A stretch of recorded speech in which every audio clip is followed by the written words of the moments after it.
Hi guys, welcome to my YouTube channel Edo. Introduction. So, you want to get started with internet marketing? As an internet marketer, you'll be able to earn money from the comfort of your home, with no limit as to how far you can scale and grow your business. It's highly rewarding, and it's a skill that you can use to land jobs, or market to other companies, too. In short, you've made a very good decision. Perhaps you've seen friends or people online who seem to be earning money from the comfort of their home and doing very well at it indeed. Now it's time to give it a go yourself. There's just one problem: it's all rather complicated. If you're not familiar with the world of internet marketing, then you might even be wondering how it's even possible to earn money online without selling anything physical. It seems like everyone is promoting each other and no one is actually shipping any physical products. Then there is all the jargon: PPC, affiliate marketing, display ads, SEO, SMO, CTR, CPA. It's all a bit daunting, and it's certainly not clear how or where to start. Read on then, and we'll take a look at everything you need to know in order to become a master of internet marketing and to start making lots of money online. Chapter 1: How to choose a niche to target. The first step to creating an online business is to choose what kind of online business you want to create. This starts by choosing a niche. What is the subject matter you will be dealing with? In this chapter, you will learn how to do this, and you will see how this initial decision goes on to influence every other step. What is a niche and why does it matter? Every site should have a niche which describes the kind of thing that you will be writing about and the people you will be writing it for. Your site might be a general site or a personal blog that doesn't stick to any particular topic, but even then there will be at least a theme or a feel tying it together. You might write about books, coffee, and the city, but that's still a niche in its way, and it's one that will attract a very specific type of person. And knowing and understanding your niche is incredibly important if you hope to be able to make a success of your site. Unfortunately, too many webmasters do not really fully understand their niche, and their sites tend to suffer as a result. Essentially, you should know what your niche is. For most site owners or bloggers, this will be an incredibly easy question to answer. The site will probably be about football or technology, and that's fairly easy to define. If your site is more general though, then make a list of all the topics that you write about regularly and then think about A, what ties them together, and B, what kind of person will read them. You've probably created a new niche for yourself, but as long as your future content meets those same criteria, then you will be on the money. The niche you pick should primarily be determined by your own interests. If you're going to be living and breathing your blog for the next 10 years, then this needs to be something you're keen to learn and write about. What's more, is that you won't be able to deliver really unique and valuable content if you don't know anything about the topic.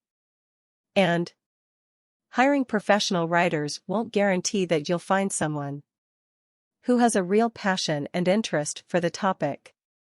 While that's true, you also need to consider the viability of the niche choice. How competitive is it? Do you stand a chance against the biggest sites? How profitable and monetizable is it?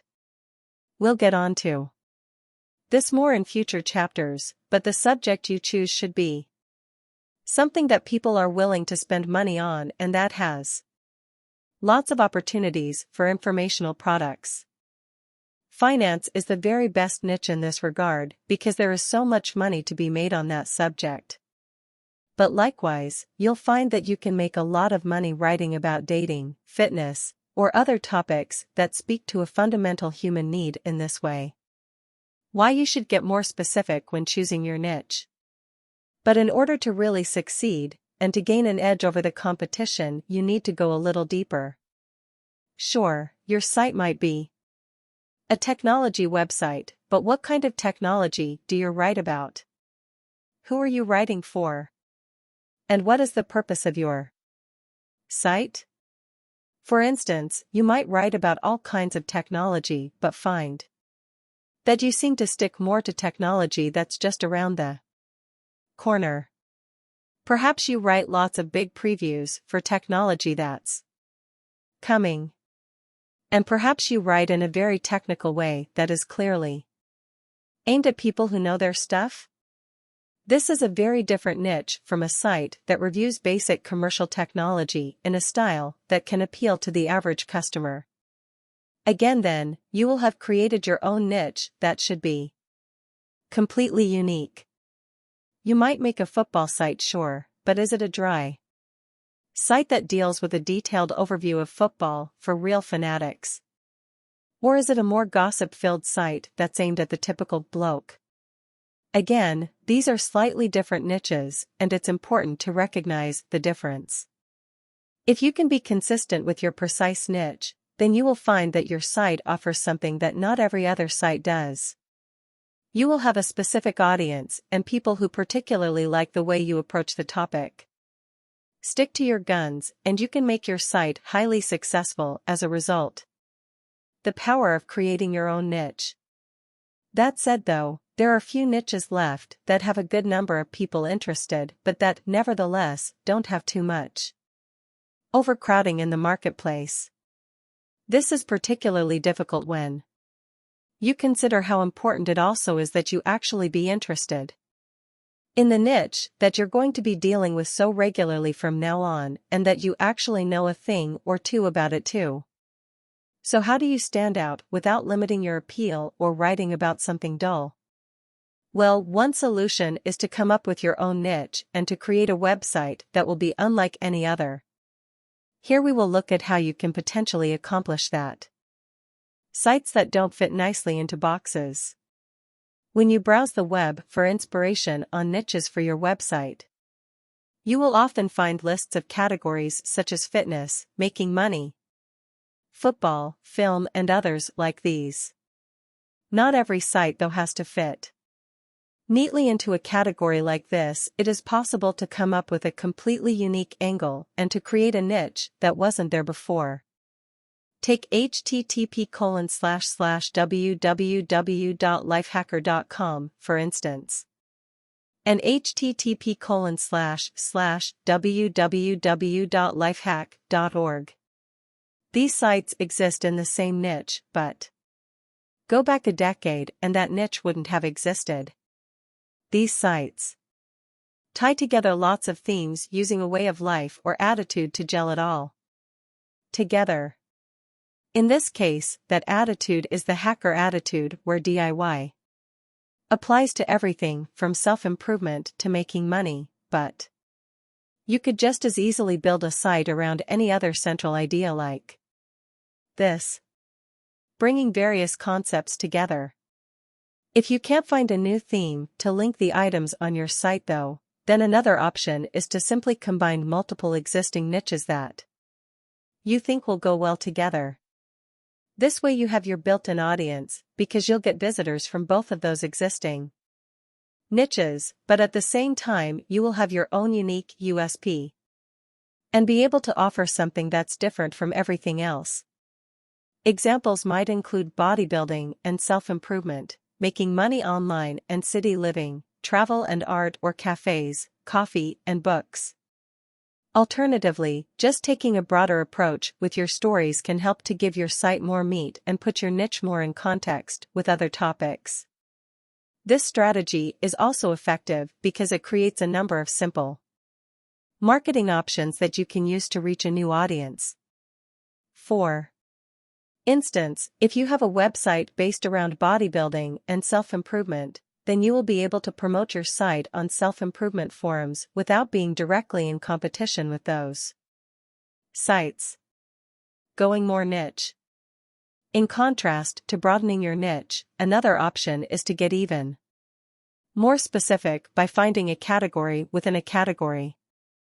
Again, this will allow you to market on sites that would otherwise see you as competition and will help make SEO easier by focusing your aim.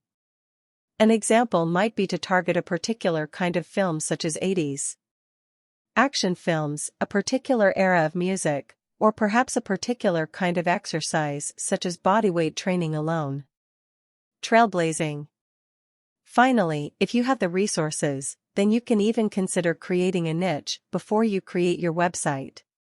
For example then, if you run a software company and you release a new piece of software or a new computer game, then you will likely find that this generates interest and fans.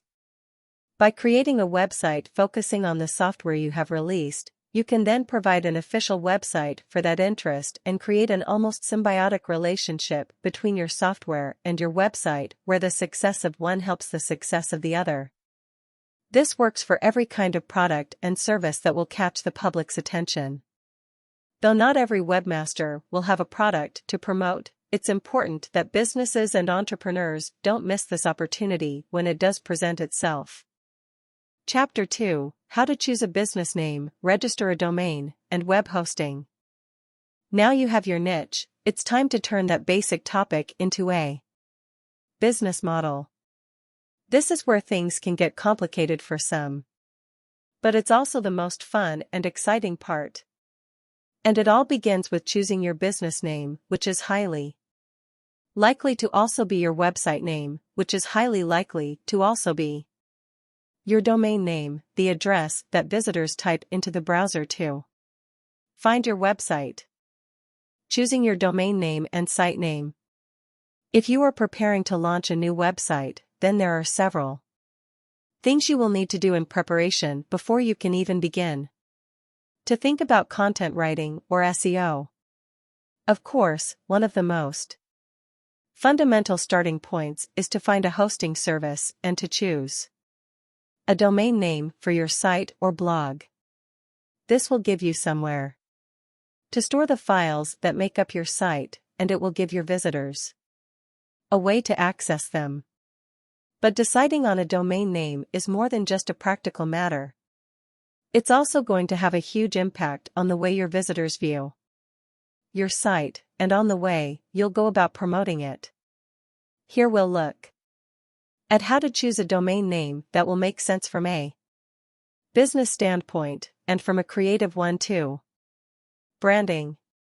Coming up with a name for your website that you can build a brand around makes a lot of sense for several reasons. For one, Google has explicitly stated that it will be trying to give more prominence to brands and to very exact name domains, keyword URLs, in an attempt to show better quality sites. At the same time though, if you can create a brand name, this will give you more opportunity for future expansion, meaning that you can more easily market your site and create awareness while using that same branding in your advertising. Memorability. Of course, if you want people to come to your site often and to spread the word, then it also makes sense to choose a URL that will be easy to remember. If your website name is too long or nonsensical, then this will mean that people struggle to return to your site or to tell others about it. Avoid complex combinations of dashes and underscores, and try to make the URL as catchy as possible. Uniqueness. While Google is no longer giving any advantage to exact name domains, typing your URL into Google is still one way that people are likely to get to your website. If your URL isn't at all unique though, then you'll be buried somewhere around page 100. In this regard, then, calling a company Apple would be a bad move. Fortunately, Apple already had a lot of clout behind them. Likewise, having a more unique company name will help you to be more memorable again, and will also help you to avoid using any trademarked names. Of course, you may also want to do some research to ensure that the name you want is available and that you're legally entitled to use it. Having a unique domain will also allow you to buy up similar domains for typos, etc., with less chance of them already being taken. Other considerations. There are many more considerations to bear in mind besides these points, though the degree to which they apply to your site will vary. For instance, if your business is likely to be listed alphabetically, then coming up with an URL beginning with a or even one could be a good way to get yourself near the top. Likewise, you may also want to consider the length of your domain, and of course this is all just academic until you take into account the price and availability. Top tip: while you don't necessarily need to buy the trademark for your domain name, it is a good idea to make sure that nobody else has already bought it. Check that there are no websites that have very similar names, and likewise do a search for trademarks to make sure that yours is unique. https://www.usbeta.gov/trademark. Buying hosting and a domain name. Now you have a name for your website, the next step is to build it. This means doing a few things. O. Investing in a web host. O. Buying your domain name. O. Creating the basic foundation of your website. A web host is where your site will be stored. Popular options include Bluehost, www.bluehost.com. GoDaddy, www.godaddy.com. HostGator, www.hostgator.com. All of these will provide what you need to get started, though our recommendation is to choose Bluehost. A web host essentially provides you with space on a huge, always connected computer called a server. You upload the files that constitute your website to this computer, and then when someone types your URL into the address bar, they will be shown those files. That's why you of course also need to buy the domain name. You can do this separately, but the good news is that most web hosts will also allow you to buy a domain name through their site directly. Once you click that you want to sign up, this will be the first thing you do before you pay for a deal. There are plenty of different options and settings when choosing a plan for your hosting. As you are starting out as an internet marketer, you won't have a huge amount of traffic to begin with, and nor will you need to deal with lots of very big files, so the most basic options will do. Finally, you need to set up the basics of your website. To do this, I highly recommend using WordPress. WordPress is a completely free tool that is readily available on most hosting plans and can be installed from the dashboard via a single click. This then gives you a skeleton website and lets you easily add new posts, change a host of settings, and even install entirely new themes and mini-apps. WordPress powers over a quarter of all websites on the net. It is used by many of the best-known brands in the world, and it is completely open source and fully customizable. There is a huge community of support. Just do a quick search for how to set up a WordPress website to get started, and it works with the largest proportion of third-party apps and plugins.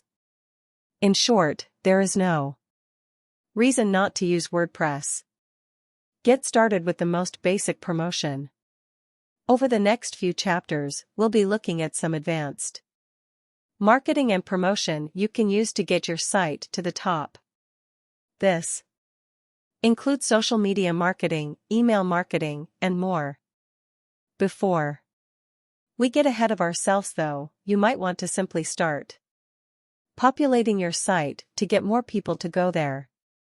Your job now then is to find the blog section of your website and to add a new post that directly relates to your niche once every week. To once every day, the more, the better. Simply adding more content to your site gives visitors a reason to keep checking back, to share your content, and to consider buying anything you're selling. Likewise, adding content will help to give Google something to use. to identify the topic of your site, thereby helping it to present your page when people search for relevant terms. Keep in mind that you can do this a lot more effectively if you also use basic SEO. That means integrating search terms. This is a more advanced form of marketing, but one that you can look into as you progress. Chapter 3: Email Marketing. So now you have your website and a bit of content, it's time to start actively marketing it, to start getting people to go there. How do you do that? One of the most powerful options is email marketing, and this is where we're going to start. What is email marketing? While social networks have come and gone, and SEO, that's search engine optimization, has been through many changes that have lead people to question its reliability and effectiveness, email marketing is something that has been around for the longest time and shown no signs of going anywhere.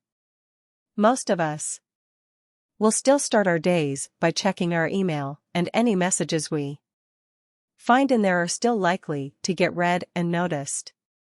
In order to get started with email marketing, you will first need to get something called an autoresponder. This is a tool that you use in order to collect email addresses and then to send out multiple messages at set times.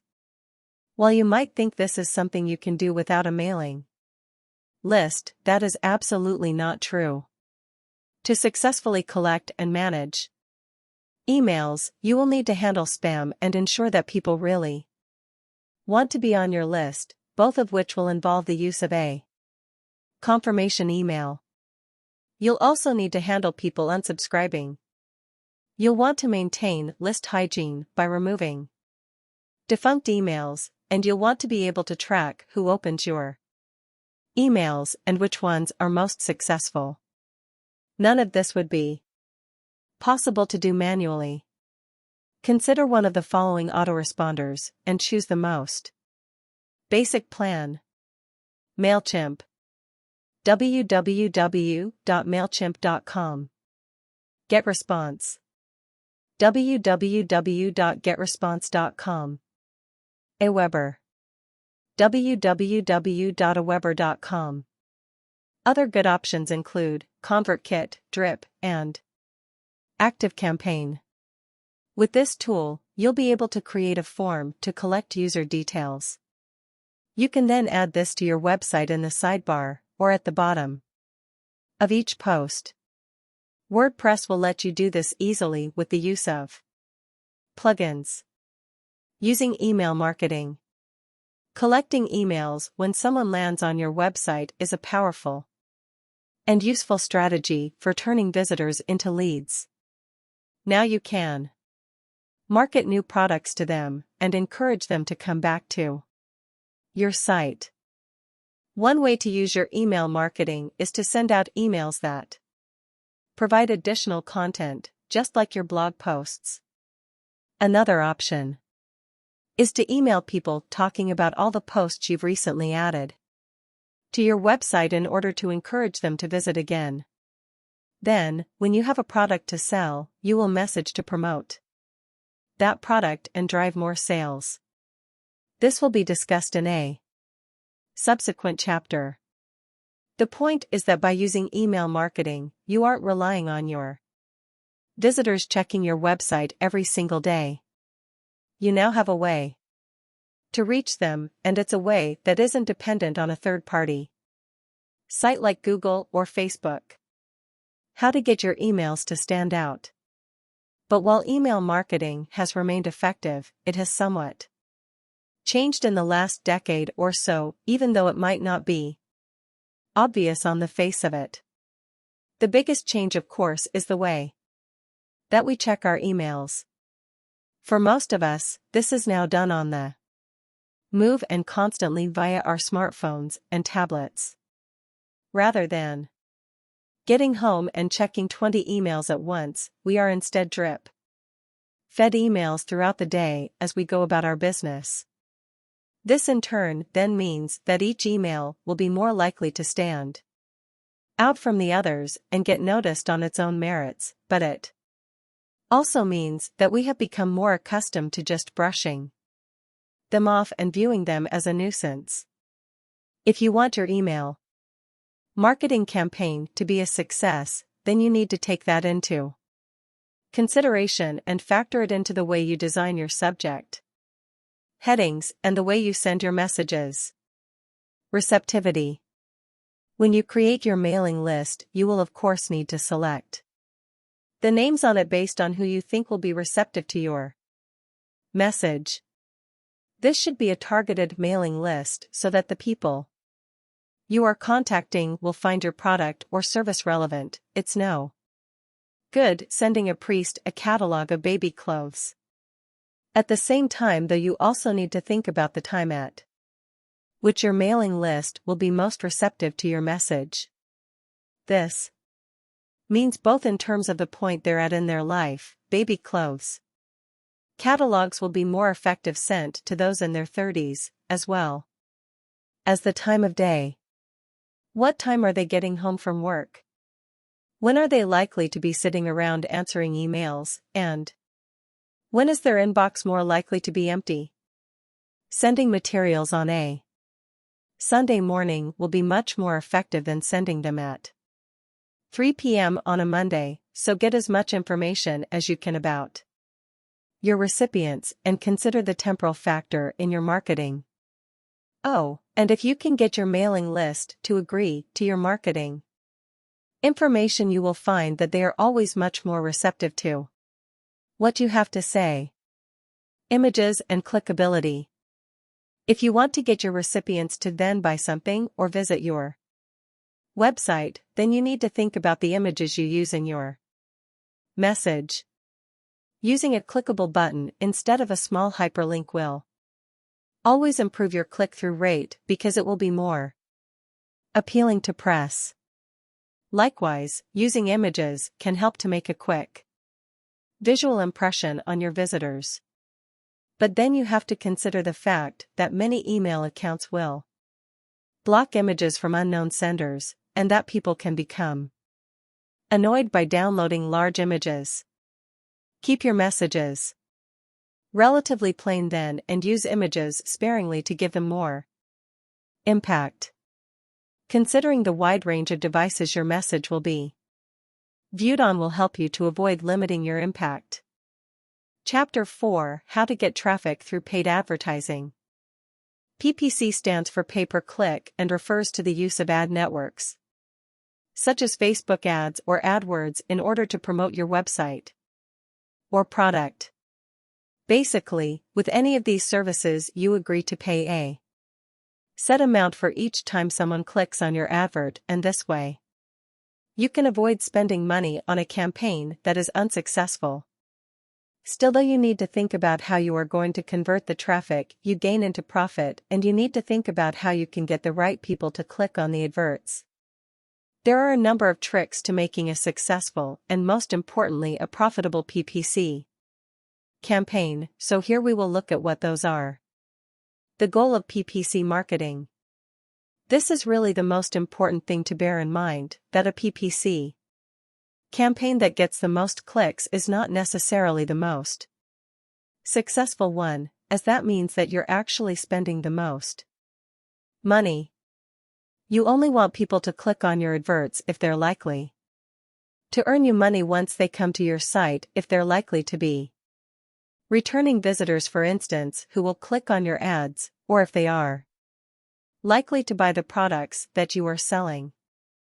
One of the best ways to make use of your PPC campaign is to link straight to a landing page where you are selling a product.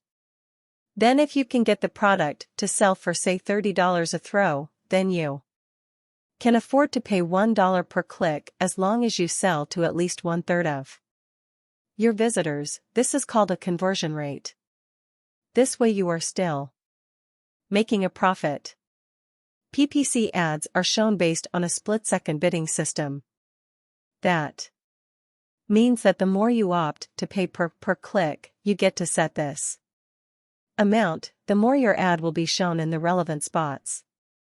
By increasing the conversion rate on your website, and by improving the ads, you can spend more money and get your ads seen by more people, scaling up your profits.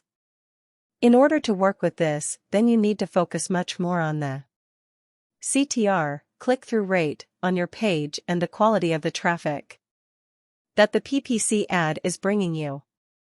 If you are tricking people into clicking your advert and they are then only spending a minute on your page, then actually you're just wasting your money.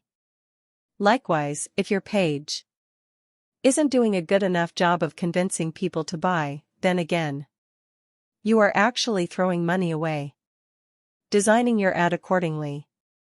As such, you should be aiming to create an advert that will attract the attention you want it to from the right people, and only if they are likely to make a purchase. In other words, then you can consider including the price in your advert, the reason being that this will then allow you to drive away people who aren't willing to spend that kind of money, which is just fine because you don't want to pay for them to come to your site.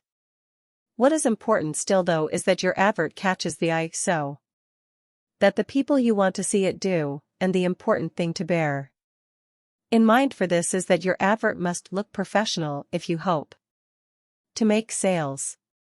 Be professional, be honest and be upfront, and then, as long as you focus on the CTR of your landing page, you can very reliably generate money this way. Targeting. Whether you choose to use Facebook ads or Google AdWords, one of the most important considerations for an effective campaign is targeting. In other words, are your emails reaching the right people? The people who are likely to buy from you. Again, this increases the conversion, meaning that you can spend more money, meaning that you increase your profits.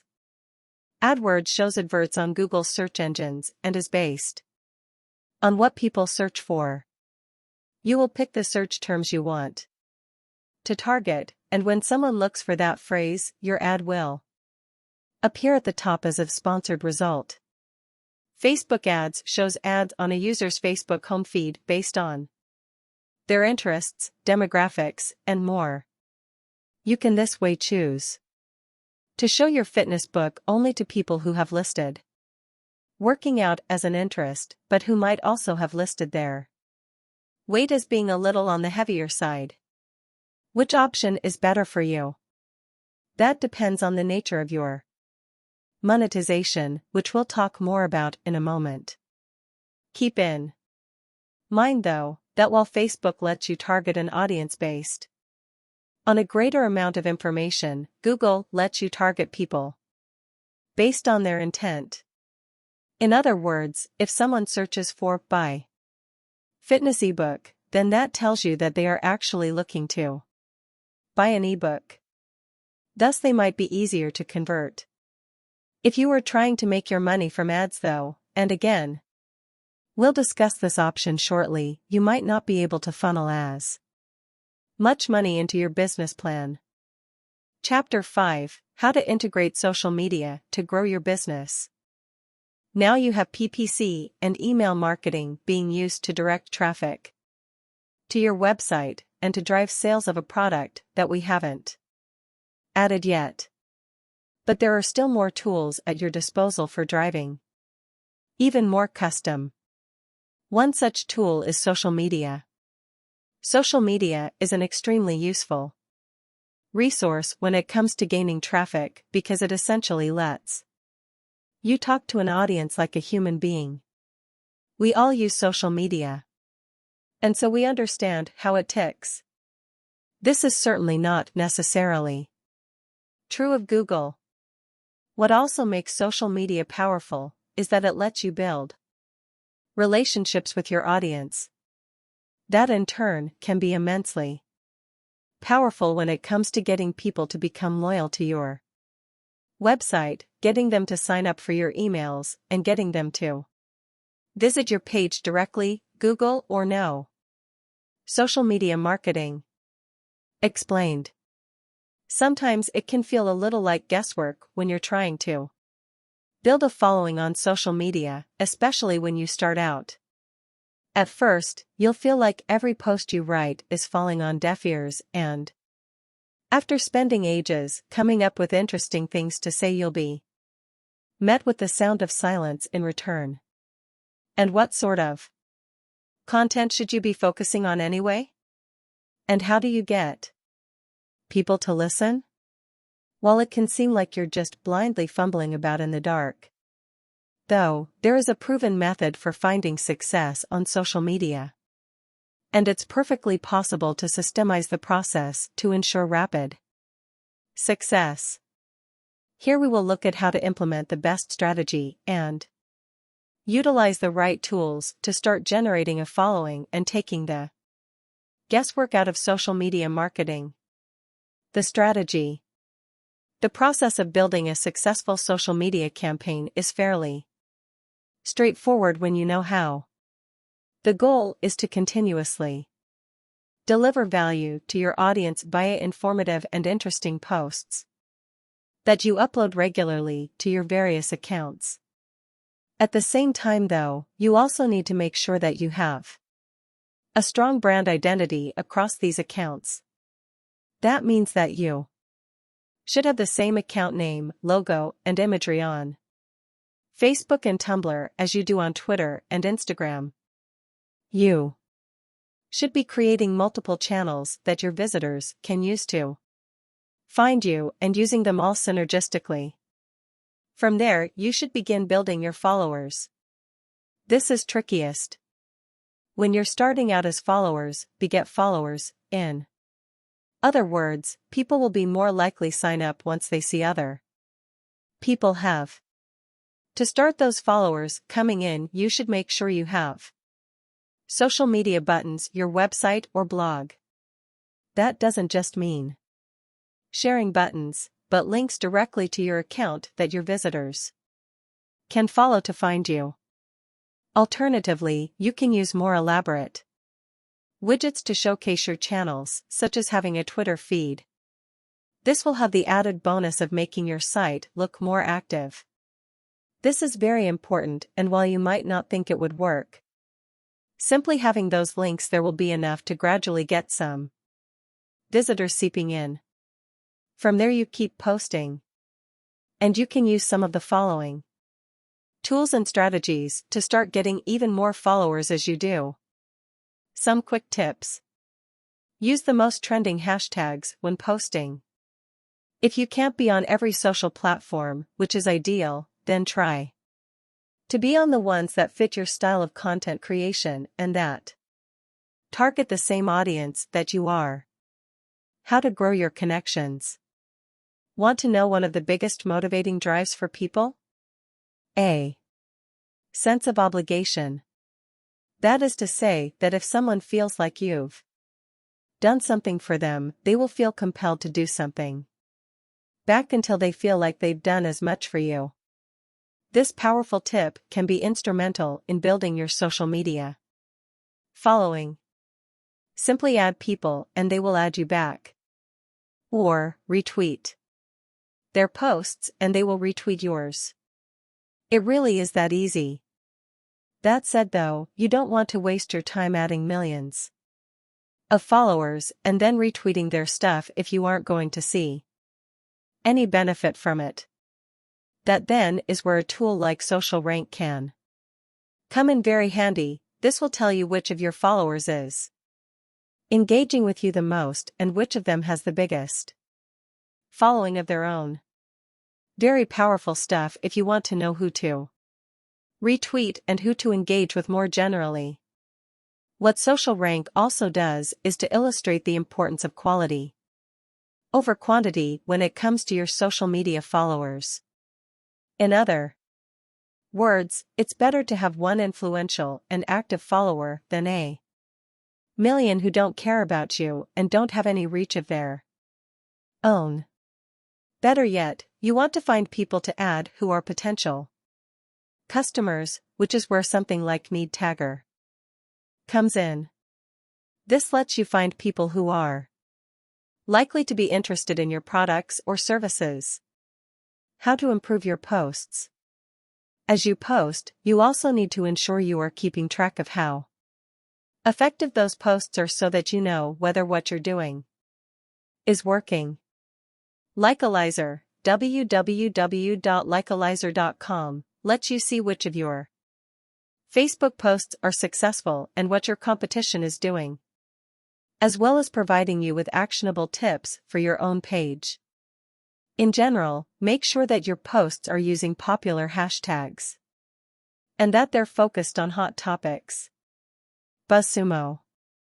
www.buzzsumo.com is a very useful tool that will enable you to easily see what topics are currently popular while you can see trending tags on Twitter itself. Of course, you can also use tools like Buffer, www.buffer.com, to save you time actually posting. It lets you queue posts. Don't give up. Hopefully these tips will have helped you to start feeling more confident in your social media campaign. If you find you aren't a hit overnight, though, don't worry, these things take time, and a combination of trial and error and lots of data will only help you to refine your strategy.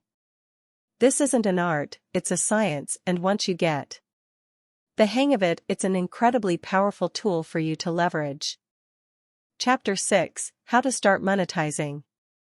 If you got into this with the aim of making money from your website, then what are you waiting for?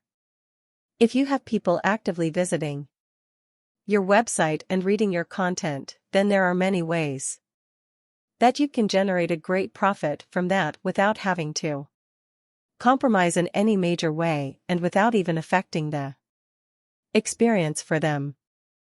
You'll earn money even as you sleep, and you'll find that you get wealthier without actually doing anything, starting as soon as you set it all up. That's right, we're finally getting to that point. It's the internet marketing dream. The only slight obstacle between you and your happy future of passive income is deciding upon which monetization method to use and deciding how precisely you are going to turn your site into a cash cow. Here we will look at some of the options available to you and their strengths and weaknesses. And for the rest of you who are already running successful money-making websites, this still applies to you, as it may just be that you aren't making the most of your site in that regard, and you could stand to learn a thing or two. Monetization methods for your website. The following are some of the most powerful monetization methods for any website. Just keep in mind that you don't necessarily need to pick between these. Often the best strategy is to use them together. Ad networks. Every webmaster is familiar with ad networks. The idea here is simply that you sign up as a publisher, and then you place a little snippet of code on your pages. That code then auto-generates adverts from participating advertisers based on the content on your pages, and that in turn ensures that you get the most relevant adverts showing up on your sites, and that you don't need to worry about chasing down the advertisers yourself. You will then be paid in most cases per click every time someone clicks on one of your ads. The most obvious ad network that most people use is Google AdSense, which is known for relatively high payouts and being a reliable and easy to implement system. Some companies make their entire living from AdSense.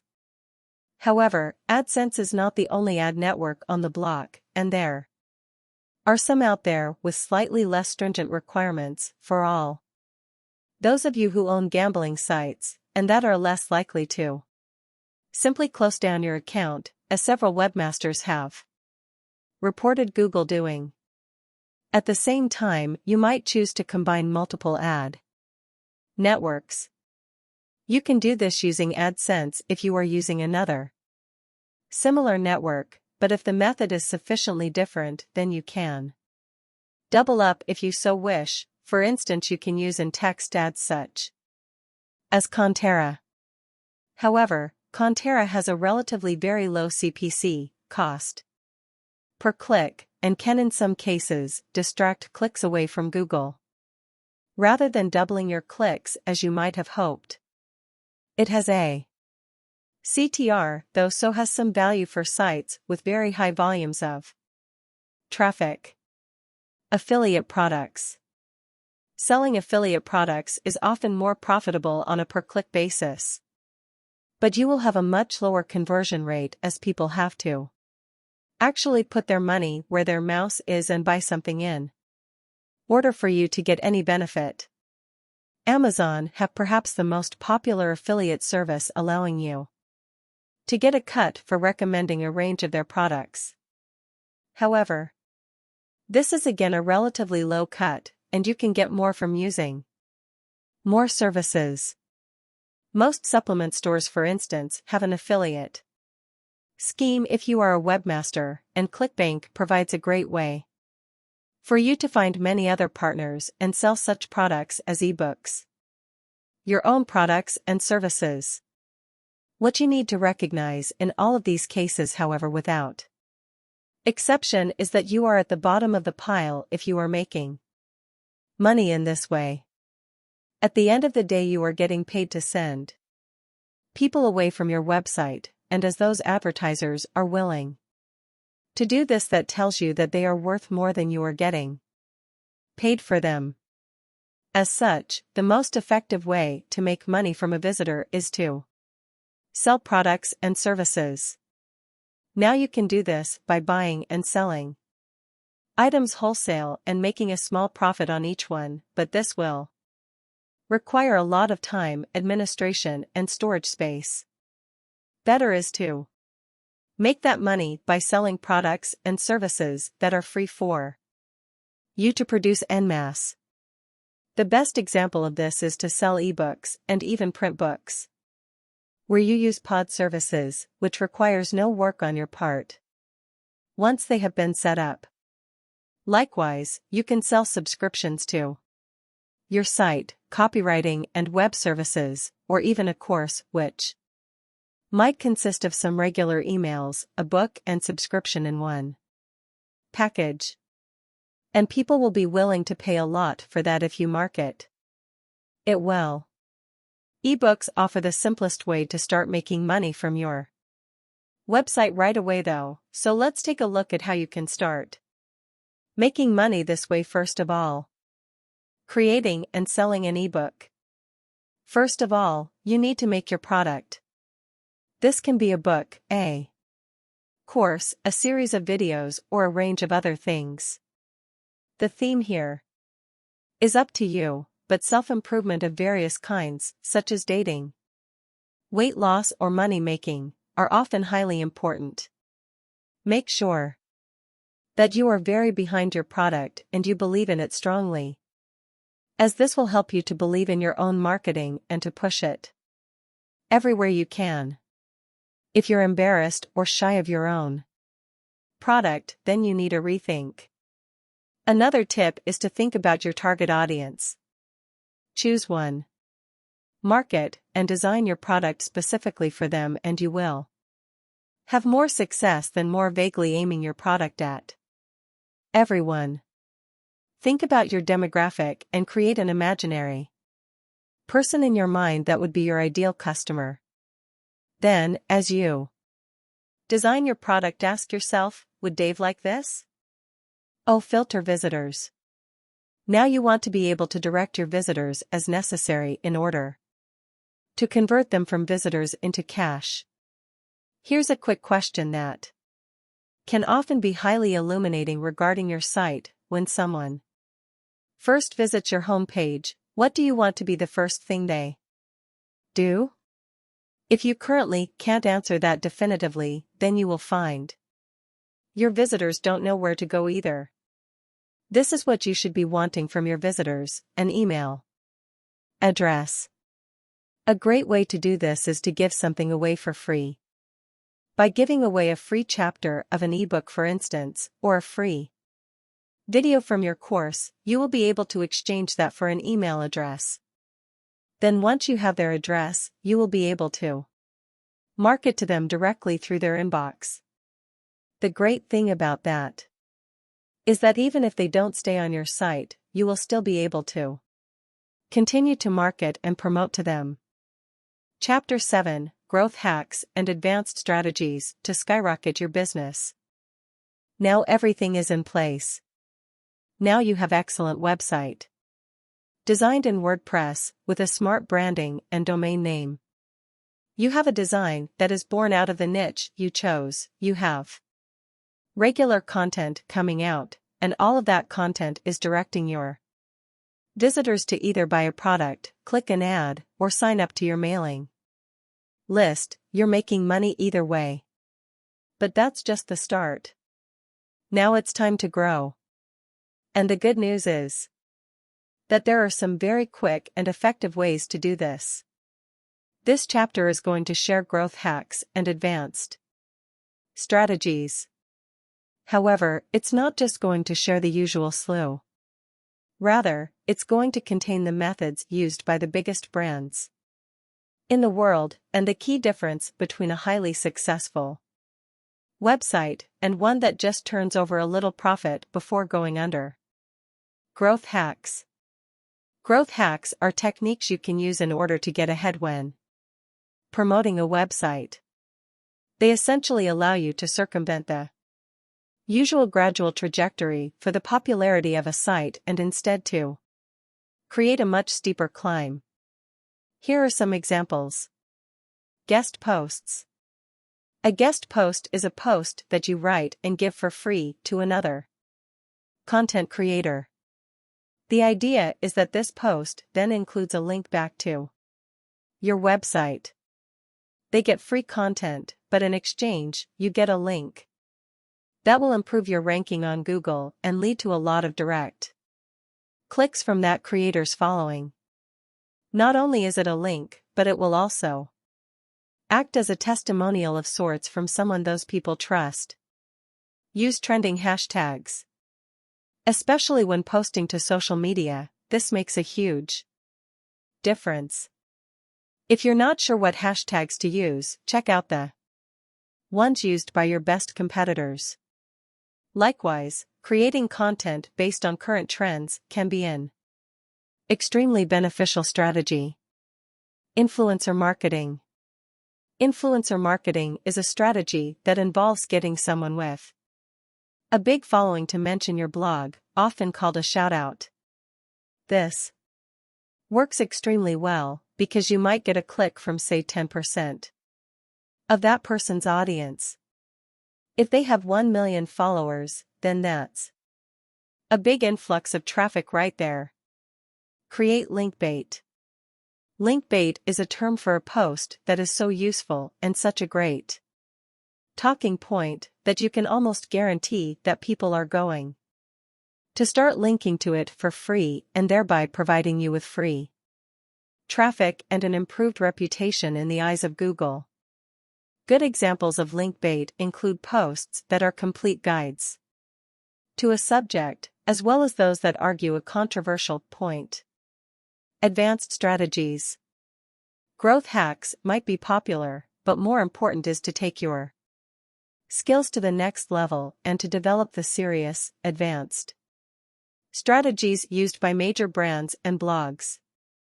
An example of this is SEO. SEO can be extremely powerful in helping you to gain more visitors for your website, and especially if you use SEO alongside a large amount of content with affiliate links. Some quick and effective tips for good SEO. Use a tool like keywordtool.io to find your search terms.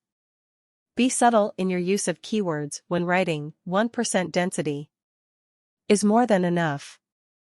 Use related terms and synonyms. Include the keyword in your opening and closing paragraph. One header, and your page's title. Another example of an advanced strategy is to create a YouTube channel. This is one of the very best ways to build a relationship with your visitors and to gain more exposure. It can be game changing if you take the time to create a successful channel. Finally, make sure that you spend a lot of time and effort on branding. The key to a highly successful brand is to ensure that as soon as someone looks at your website or your logo, they know if it is going to appeal to them. Conclusion. This book has taught you the tools and skills you need to begin internet marketing. What's more important is taking action. Building your website is one of the most crucial things you can do to succeed online because you are building on your own platform. Use the social channels in combinations with SEO and paid advertising to gain an audience to your website and offers to build your brand and business. Most importantly, never stop learning. Those who are successful today started from the bottom. Thank you for the presence in this video. Kindly like, share, and subscribe to my YouTube channel. If you guys have any suggestion, please comment down below on the description. Hope you enjoy the video. See you until next video. Bye.